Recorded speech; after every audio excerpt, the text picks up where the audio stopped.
Fue humillada frente a todos, sacada de su asiento sin previo aviso, acompañada por 2 miembros de seguridad que ni siquiera intentaron disimular la frialdad en sus gestos, pero lo que nadie, ni la azafata que dio la orden, ni los pasajeros que miraron sin intervenir, ni el capitán que siguió con su rutina sabía en ese momento, era que esa mujer silenciosa, mirada profunda y pasos calculados, no solo no había terminado su historia, sino que estaba a punto de empezarla, y que al amanecer, millones de personas en todo el país estarían repitiendo su nombre con asombro y rabia. Todo comenzó 30 minutos antes del despegue, cuando ladrá. Asha Kellerman, inmunóloga de renombre con una hoja de vida que había cruzado océanos y salvado vidas en más de un continente, abordó el vuelo 417 con destino a Washington, D.C., donde debía presentarse ante una audiencia de senadores para testificar sobre el avance de enfermedades emergentes en comunidades vulnerables, una cita que había preparado durante semanas y para la cual su equipo había reservado con todo el protocolo y las garantías necesarias un asiento en la primera fila de la sección ejecutiva. Asha había llegado al aeropuerto con tiempo de sobra, se había registrado con normalidad, cruzado seguridad sin incidentes y esperado la hora de embarque con la misma paciencia con la que analizaba resultados de laboratorio en jornadas interminables, y cuando finalmente fue llamada a abordar, lo hizo con la serenidad que la caracterizaba, portando un bolso de mano, su bata cuidadosamente doblada y un portadocumentos que contenía notas, estudios clínicos y una carta personal del director del Instituto Nacional de Salud.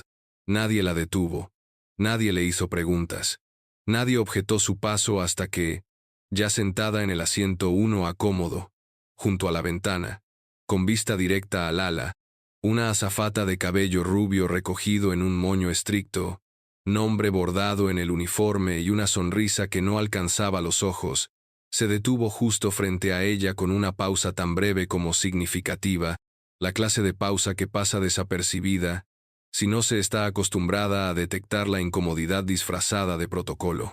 «Señora», preguntó con tono educado pero carente de calor, «¿puedo ver su tarjeta de embarque, por favor?» Asha alzó la vista con cortesía, extendió el pase sin protestas y observó cómo la mujer lo revisaba durante unos segundos que no requerían tanto tiempo, como si buscara en el papel una razón para justificar algo que ya había decidido. «Este asiento es primera clase», dijo finalmente, sin devolver la tarjeta aún. «Así es», respondió Asha con suavidad, su voz firme pero sin confrontación.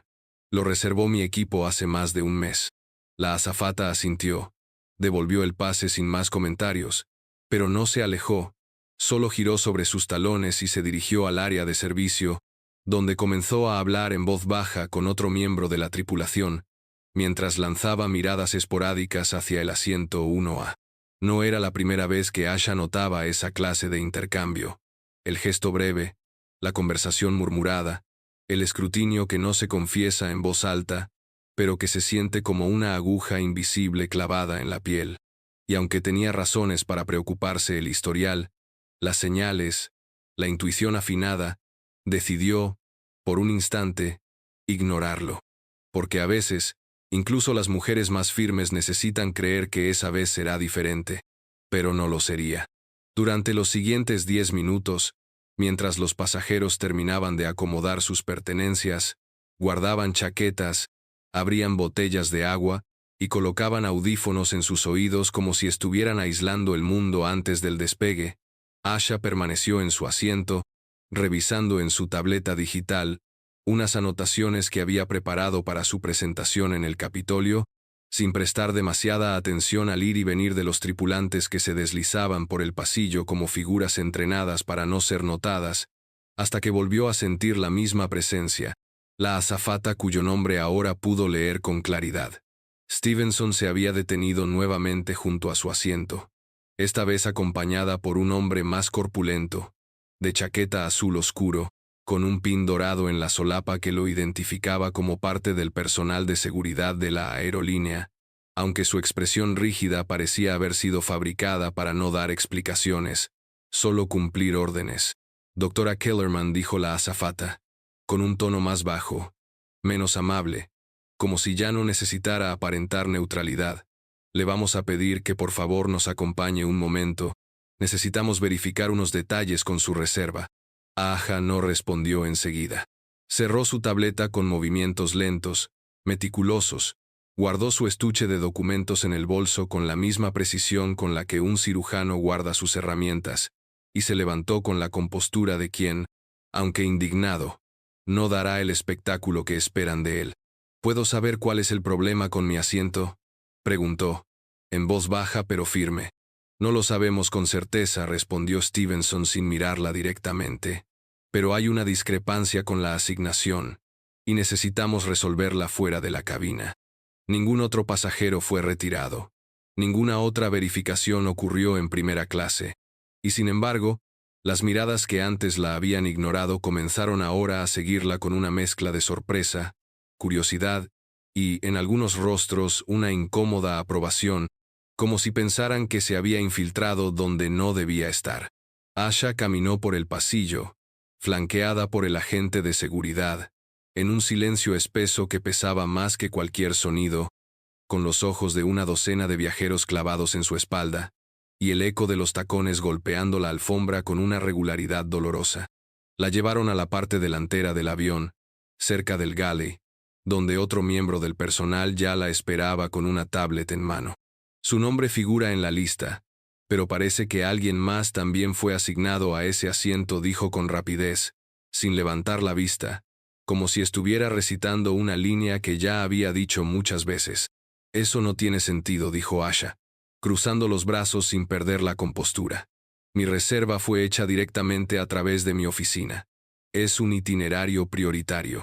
De hecho, me encuentro en este vuelo por una citación federal para una sesión del Comité de Salud Pública. Las palabras citación federal y comité parecieron pasar por encima de las cabezas que la rodeaban como si fueran viento. No alteraron nada, no encendieron alarmas, no invocaron respeto. Lo que estaba ocurriendo no era un error técnico.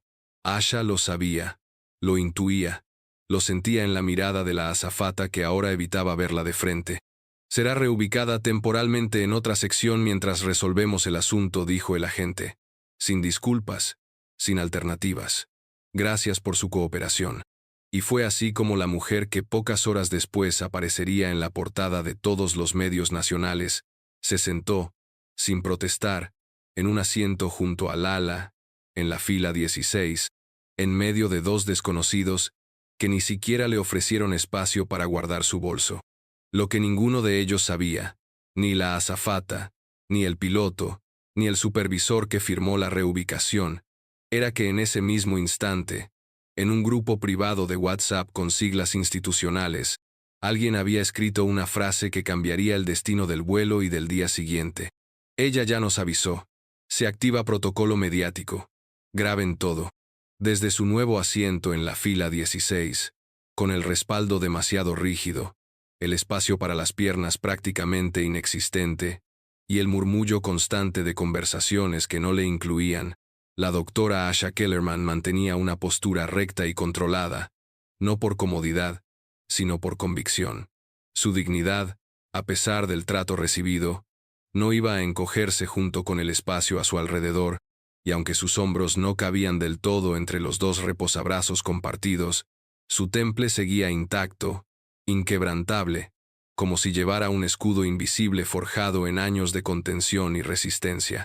A su lado, una mujer de mediana edad tecleaba frenéticamente en su teléfono, lanzando miradas breves y nerviosas como si quisiera preguntarle algo sin decidirse a hacerlo, mientras del otro lado un adolescente con auriculares gigantes ignoraba por completo el creciente peso de la tensión que se extendía como neblina en el pasillo central.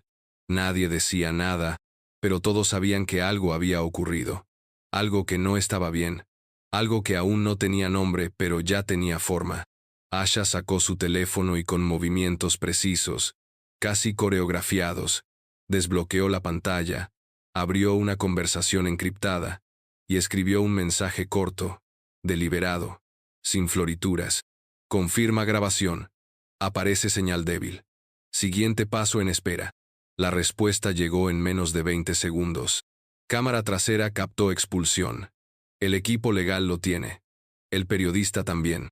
No era la primera vez que algo así ocurría, no para ella, ni para muchas otras como ella, pero sí sería la última vez que sucedía sin consecuencias, porque lo que Stevenson, la azafata de la sonrisa parcial, aún no sabía, era que la persona a la que había decidido rebajar frente a todo el avión no era solo una experta en salud pública, sino también una figura clave en una red interinstitucional de monitoreo de discriminación en espacios de transporte, y que su experiencia reciente no era una anécdota, era una prueba. Mientras tanto, en la cabina de primera clase, la conversación se mantenía en tono bajo, casi susurrado, entre dos asistentes de vuelo que habían presenciado la escena sin intervenir. Uno de ellos, el más joven, comentó en voz apenas audible: ¿Viste cómo la sacaron? No tenía sentido. Estaba en regla. El otro, más veterano, asintió en silencio, su mirada fija en la puerta del galley. Y la cara de Stevenson, como si hubiera hecho algo heroico. Las palabras no pasaron desapercibidas para el pasajero en la 2D. Un hombre de cabello blanco perfectamente peinado, traje azul marino sin arruga, y un reloj de oro que asomaba bajo el puño de su camisa. Douglas Merritt, vicepresidente de Relaciones Públicas de la misma aerolínea, viajando de forma anónima como parte de un operativo interno de evaluación de personal. Douglas había presenciado todo, desde la mirada demasiado larga al abordar, hasta el intercambio tenso que terminó con la reubicación de Asha, y aunque en su rostro no se dibujó ninguna emoción durante el incidente, en su cuaderno de observaciones, entre notas sobre el servicio y la puntualidad, escribió una línea que en su organización significaba alerta máxima: discriminación operativa detectada, escalada inmediata si no hay rectificación voluntaria. Y justo en ese momento, como si el universo se aliara con la verdad, una joven de cabello castaño y camiseta azul, que había estado grabando discretamente desde su asiento en la fila 4, subió el video a su cuenta de TikTok con el siguiente texto en letras blancas sobre fondo negro: ¿Alguien me explica por qué sacaron a esta mujer de primera clase, si tenía su pase en regla? Esto huele mal. Demasiado mal. En 5 minutos, el video tendría más de 0 vistas. En 10, los medios digitales ya estarían preguntando por los nombres. Y en 40, la aerolínea activaría su protocolo de crisis nivel 2. Aún faltaban horas para aterrizar, pero la historia ya había despegado. Mientras el avión alcanzaba altitud de crucero, atravesando el cielo a más de 30.000 pies sobre la tierra, la atmósfera dentro de la cabina había cambiado de forma casi imperceptible, como cambia el aire antes de una tormenta, como baja la presión justo antes de que se rompa algo. Ya no se trataba simplemente de un vuelo rutinario, no después de lo ocurrido, no cuando varios pasajeros comenzaban a recibir notificaciones en sus teléfonos, no cuando el algoritmo de Internet había empezado a trabajar más rápido que cualquier manual de procedimiento a bordo. En el asiento 2D, Douglas Merritt revisaba sus mensajes en un canal interno de la aerolínea cuando una alerta prioritaria se actualizó en la parte superior de su pantalla. Video viral en curso. Hashtag vuelo 417. Mencionada posible discriminación. Urgente. Verificar situación antes de que escale más. Le bastó con tocar el enlace para ver lo inevitable. Asha, firme y digna, siendo escoltada fuera de primera clase, su rostro captado desde el ángulo perfecto, su nombre mencionado en los comentarios por usuarios que ya sabían quién era, su título validado por una captura de pantalla de su perfil oficial en el Instituto Nacional de Salud. Mientras tanto, más atrás, en la fila 16, Asha recibía un nuevo mensaje: ya estás en el canal nacional. CNN te menciona. ¿Te llamamos al aterrizar o quieres conexión en vuelo? Ella no respondió de inmediato. Guardó el teléfono, cerró los ojos por un segundo, como quien afina un instrumento antes de un concierto, y dejó que el silencio hiciera lo que mejor sabía: hablar por ella. Pero no todos sabían guardar silencio. En la galera, Stevenson, la azafata, aún operaba como si nada hubiera ocurrido, sirviendo jugo de naranja con la sonrisa restaurada, ofreciendo mantas a los pasajeros de primera clase como si no cargara sobre sus hombros el peso de un escándalo en desarrollo. Sin embargo, el clima a su alrededor se enfriaba. Los saludos ya no eran tan cálidos, los gracias eran más cortos, y más de un pasajero la observaba con esa mirada que no acusa, pero tampoco olvida. La tensión cruzó la cabina como una corriente estática cuando un hombre de voz grave y tono educado, sentado en la fila 3A, levantó ligeramente la mano y dijo: «Disculpe, ¿puede venir un momento?». Stevenson se acercó sin saber que esa breve llamada sería el primer hilo del telón que empezaba a rasgarse. «¿Usted fue quien reubicó a la doctora?», preguntó él sin rodeos. Hubo una confusión con el asiento. «Un procedimiento normal», respondió ella, manteniendo la sonrisa profesional aunque ya sin brillo. «Yo vi la tarjeta. Ella tenía el pase correcto. Lo revisó usted misma. ¿Qué clase de procedimiento requiere mover a una pasajera con boleto confirmado?». Stevenson parpadeó. No tenía una buena respuesta, porque no había un buen motivo. Porque sabía, aunque no lo admitiera, que había reaccionado por instinto, por incomodidad, por esa clase de sesgo que nunca se declara pero siempre se detecta. Pero antes de que pudiera formular una respuesta evasiva, otra voz se sumó, esta vez desde la fila 2, una mujer mayor, cabello plateado, mirada clara. «Yo también vi lo que pasó. Y no fue un error. Fue una decisión, una muy equivocada». El murmullo que siguió fue más fuerte que los motores del avión. Y en ese momento, desde la cabina del piloto, una voz firme interrumpió la creciente tensión con un mensaje que nadie esperaba. «Atención pasajeros. Por favor permanezcan en sus asientos. Estamos al tanto de una situación en la cabina y será atendida de inmediato por el personal autorizado. Les pedimos colaboración y calma. Gracias». Stevenson se quedó inmóvil por una fracción de segundo, el rostro pálido, los labios apretados, porque ella entendía lo que ese mensaje significaba, y por primera vez, en toda la altura del vuelo, sintió vértigo.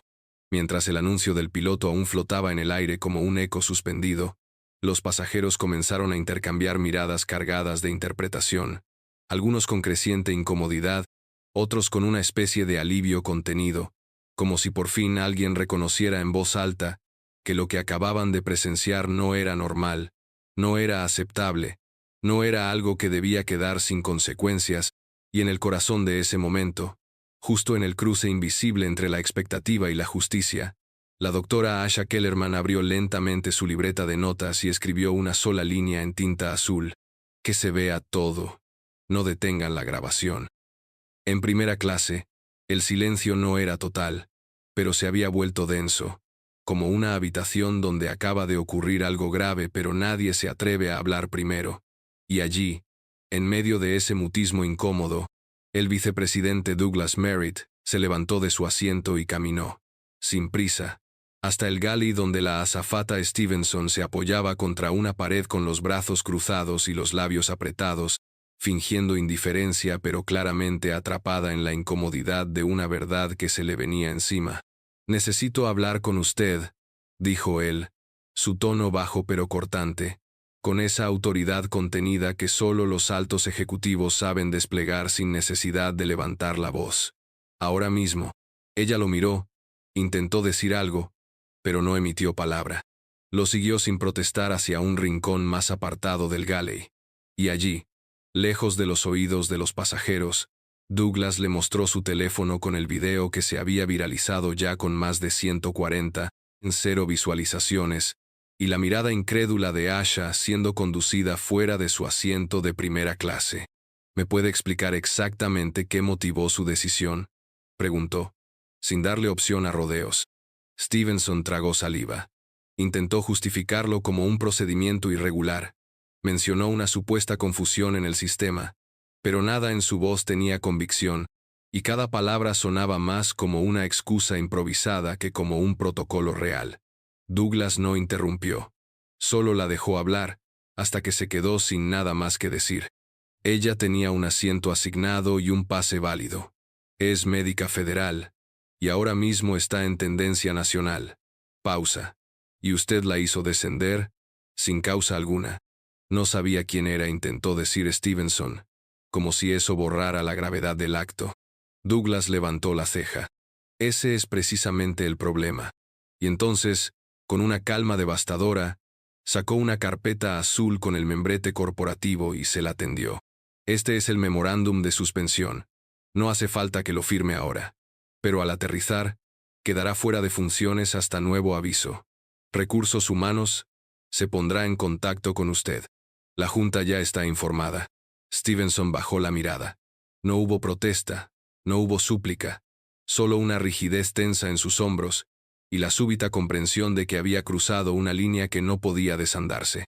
Había tomado una decisión que parecía pequeña, casi rutinaria, y sin embargo, había encendido una mecha que ahora ardía en todos los canales de noticias. Mientras tanto, en la fila 16, Asha recibió una llamada directa desde el Departamento de Salud Pública. Contestó en voz baja, con la misma serenidad con la que había recibido su expulsión. «Estamos viendo todo», dijo la voz del otro lado. «¿Estás bien?» «Estoy en posición de actuar. Y tengo todo lo que necesito», respondió ella, mirando hacia el ala del avión por la ventanilla, como si ya viera más allá del horizonte. En el siguiente minuto, el piloto volvió a hablar por el intercomunicador. «Damas y caballeros, se ha resuelto la situación mencionada previamente. Agradecemos su comprensión. En breve comenzaremos el servicio de bebidas y comidas. Les pedimos que mantengan sus cinturones abrochados mientras estamos en altitud de crucero». Pero ya nadie pensaba en jugo de naranja ni en bandejas tibias, porque ahora todos sabían que estaban siendo parte de algo más grande, algo que no terminaba en el aire, sino que recién empezaba al tocar tierra. Cuando el avión comenzó su descenso hacia el Aeropuerto Internacional de Washington, D.C., las luces suaves de la cabina parpadearon brevemente, como si presintieran el final de algo que, sin haber sido planeado, se había convertido en un acontecimiento nacional. Y a bordo, los pasajeros ya no eran solo viajeros camino a una ciudad. Eran testigos de un momento que se estaba escribiendo en tiempo real, un momento que cruzaría las pantallas de los hogares antes de que sus maletas llegaran a las cintas transportadoras. La doctora Asha Kellerman permanecía sentada con la misma compostura con la que había abordado, pero ahora con los ojos ligeramente entrecerrados, como si escuchara una sinfonía que el resto aún no alcanzaba a comprender, mientras a su alrededor los murmullos crecían con cada notificación nueva que llegaba a los teléfonos. Aerolínea responde a acusación de discriminación. Video revela injusticia a bordo del vuelo 417. ¿Quién es Asha Kellerman? ¿Y por qué el país está hablando de ella? La última alerta la hizo cerrar la libreta con un chasquido decidido. El mensaje decía: CNN, MSNBC, Univision, todos piden entrevistas. CBS News quiere estar en el aeropuerto. ¿Aceptamos? Asha solo respondió con una palabra: sí. En primera clase, Stevenson ya no atendía pasajeros.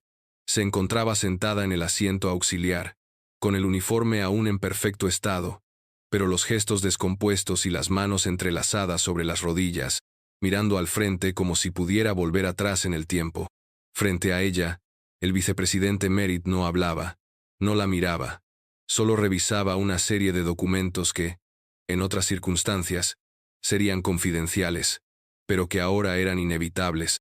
Una investigación interna, el comienzo de una revisión profunda de los protocolos, y una declaración oficial que sería publicada apenas aterrizara la aeronave.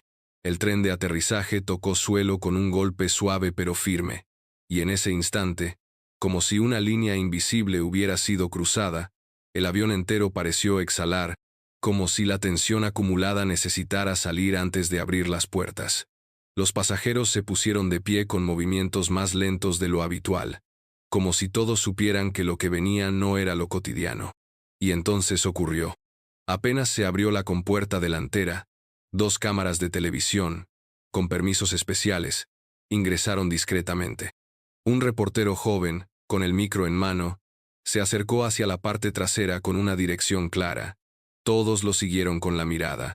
Asha se levantó con suavidad, recogió su bolso y caminó hacia él como si ya supiera cada paso, cada ángulo, cada palabra que estaba a punto de decir. «Dra. Kellerman», dijo el reportero, apenas conteniendo su entusiasmo, «¿tiene algún comentario sobre lo ocurrido?» Ella no dudó. Se detuvo justo antes de salir del avión. Se giró hacia la cámara. Y con voz clara y pausada, dijo: «Hoy no se trata solo de mí. Se trata de todas las personas que han sido invisibles dentro de espacios donde tenían derecho a estar. Se trata de cómo el silencio puede volverse evidencia, y de cómo, incluso a 30.000 pies de altura, la dignidad no se negocia». Un aplauso surgió desde la fila 3, después otro en la 10, y en segundos, el pasillo entero la ovacionaba. Stevenson, aún en su asiento auxiliar, no levantó la vista, porque ya no era parte de la escena. Y mientras Asha cruzaba la puerta hacia la terminal llena de cámaras, comunicados y flashes, alguien en la torre de control comentó, sin saber que alguien más lo escuchaba: «La única mujer que fue sacada de un avión y aterrizó en horario estelar».